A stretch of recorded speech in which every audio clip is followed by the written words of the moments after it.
Make sense. Kenapa korupsi nggak hilang-hilang? Jangan-jangan politisi udah nggak tahu caranya menghilangkan korupsi. Sebab dia sendiri sudah menganggap korupsi bagian dari hidupnya. Nah kayak gini ini kan mesti ada orang yang mengatakan saya bisa memberantas korupsi, setahun saya bisa selesaikan. Saya bisa. Ya. Saya kalau jadi presiden setahun saya selesaikan. Bisa. Abang? Saya. Bahkan saya bilang kalau dari pengertian saya sekarang bisa kurang dari itu. Wow. Saya tahu caranya ngikat korupsi itu dari ujung ke ujung. Selesai. Oke. Nah, ini juga perlu modernisasi. Mesti di-challenge negara nih. Kenapa korupsi nggak kalian selesaikan? Kenapa masalah Papua nggak selesai? Kenapa masih banyak masalah macam-macam lah ya, perbatasan dan sebagainya. Ya.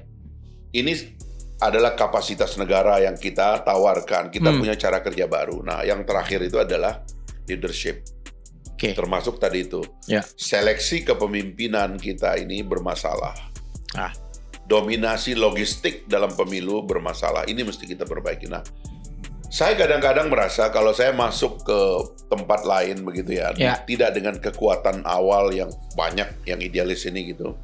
Saya khawatir nanti di sana saya dianggap cuma mau cari posisi.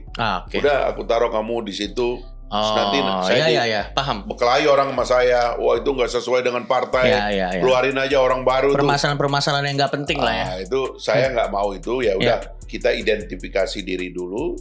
Dan kebetulan di tengah jalan ada beberapa teman yang bilang kita sama dalam hal ini. Ya udah, mulai kita koalisi.